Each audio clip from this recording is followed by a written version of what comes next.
from the last few days to organize this event and sharing your valuable thought. What are the importance of these bridge courses for their students? I would also like to thank our college, all the staff of the college, and our students is they were engaging making reels to promote this event, and I hope that you all have seen the talent and the potential of the students through these reels. आप सब लोगों ने देखा ना reels कि college को कोई bridge course चलने वाला है. सो ये जो है ना कॉन्फिडेंस जो है हो सकता है आप लोगों को अपने उस लेवल पे ना हो, उसमें मुझे उम्मीद है कि स्कूल लेवल पे भी you people are get lot of guidance and support from your teachers. But जब आप कॉलेज लेवल पे आते हैं यू विल गेट इन आपको एक बूस्टअप मिलेगा उस चीज को और थोड़ा सा उसमें पॉलिश करने के लिए. So I am also thankful to especially the students from Government High Secondary School Dras and Bimbat.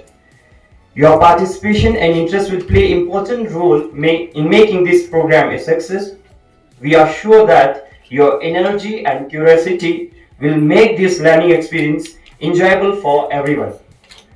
We believe that this program will help you get ready for your academic journey. I would also like to acknowledge the media person, especially Dras Online and Radio Dras 90.4 for giving coverage to this event, and we are also thankful to the information department for providing PA system.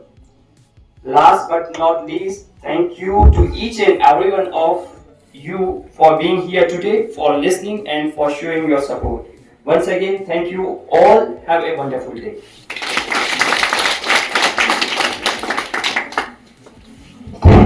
हमने जो उस दिन एक exit survey commissioner madam ने कहा था कि हमें बच्चों का एग्जिट सर्वे देना कि 2013 के बाद कितने बच्चे घर में बैठे.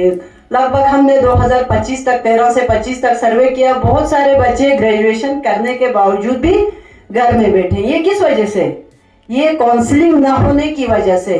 हमने भी पढ़ा, ऐसे ही पढ़ा जैसे मेरे दोस्त ने कहा कि आपको लेना है आर्ट्स लेना है, तो तब वो जमाना था उस वक्त नौकरियां हम 150 हमने 150 कैंडिडेट्स थे जिन्होंने इंटरव्यू फेस किया था. 150 के 150 आ गए. लेकिन आज वो जमाना नहीं. आपको सोच समझ कर ये कोर्स इसलिए रखा गया है कि ताकि आप जो सब्जेक्ट ऑप्ट करोगे उसमें आगे आपका क्या स्कोप रहेगा. अभी पढ़ा है ना सारे बच्चों ने, जो हमने सर्वे किया उसमें बहुत सारे बच्चे हैं, हजारों की तादाद में बच्चे हैं जिन्होंने ग्रेजुएशन किया है लेकिन घर में बैठे हैं. अगर आप इस कोर्स को, ये जो ब्रिज कोर्स है ना, ये आज इफ्तिताही तकरीब है, लेकिन आप इसको 15 दिन पूरा आपने इस ब्रिज कोर्स को अटेंड करना है. तो कॉलेज के प्रिंसिपल सर ने कहा था कि हम 15 दिन आपको गाड़ी भी दे देंगे. तो आप आज आने का मतलब नहीं आज तो हम गए थे कल नहीं जाएंगे, ये ऐसा नहीं करना बिल्कुल भी. अगर आपको ये अटेंड करना है बिल्कुल 15 दिन, ताकि आपको ये पता चले कि हमने कौन सा कोर्स ऑप्ट करना है. ठीक है ना. पहले हम जैसे ब्रिज नहीं होता था सिनेजिस पे आते थे, सिनेजिस फालस आप लोगों को ट्रांसपोर्टेशन की इंशाल्लाह ट्रांसपोर्टेशन हमारे पास है. बाकी रहा ये जो हमारा ब्लॉक है, ये हमारा हॉस्टल ब्लॉक है. इंशाल्लाह एकेडमिक ब्लॉक अगले साल शुरू हुआ तो आप एकेडमिक ब्लॉक में जाएंगे तो यहाँ हॉस्टल फैसिलिटीज भी शुरू हो जाएगा. तो यहाँ आप लोगों को पैसे भी ज़ाया नहीं होंगे और आपको अच्छी तालीम भी मिलेगी. तो इस 15 दिन के कोर्स में भी आप लोगों को इंशाल्लाह पता चलेगा कि हमारा ड्रास का डिग्री कॉलेज किस तरह काम कर रहा है.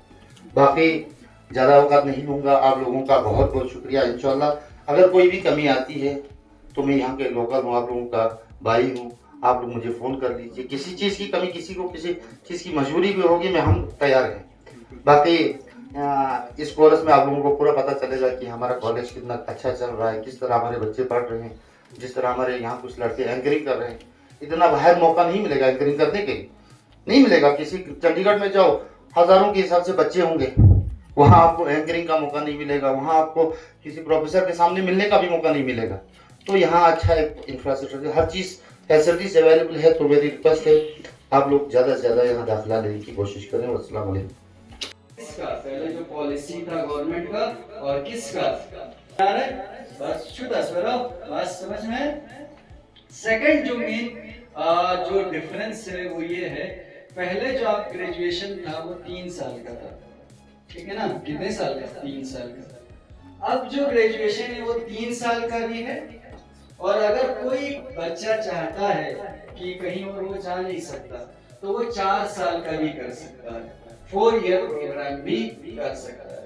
पहले सिर्फ 3 इयर्स प्रोग्राम था, ठीक है ना।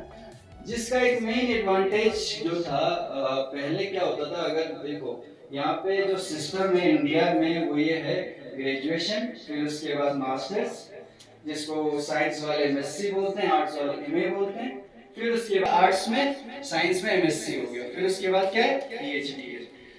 अगर कोई स्टूडेंट आउट ऑफ कंट्री जाना चाहता था तो उसके लिए मिनिमम उनके लिए एजुकेशन चाहिए होता था 4 इयर्स का। कितने का? 4 इयर्स का। लेकिन इंडियन स्टूडेंट्स के पास ये 4 ईयर का कोई ऑप्शन नहीं था, उनको 3 इयर्स का ग्रेजुएशन का ऑप्शन था, फिर उसके बाद 2 ईयर का किसका? मास्टर्स का। तो उनको 5 साल पढ़ना पड़ता था, फिर उसके बाद जाके वो बाहर जाके अब्रॉड जाके पीएचडी कर सकते थे। लेकिन अब यहाँ पे क्या है, न्यू एजुकेशन पॉलिसी में आपका 4 साल का ग्रेजुएशन है, तो 4 साल आप ग्रेजुएशन करोगे तो आप बाहर के कंट्रीज में आसानी से पीएचडी के लिए अप्लाई कर सकते हो। बात समझ में आ रही है? और यहाँ पे भी होता है, अगर आपने 4 साल का कॉलेज में अगर आपने क्या किया, ग्रेजुएशन किया, तो फिर मास्टर्स सिर्फ आपका 1 साल का रह जाएगा। फिर आपको एमएससी सिर्फ कितने साल का करना है, या एमए 1 साल का ही करना है। लेकिन 4th ईयर में आपको रिसर्च करनी है। 4 ईयर में क्या करना है? रिसर्च करना है। आपको एक पर्टिकुलर टॉपिक दिया जाएगा और उस पर्टिकुलर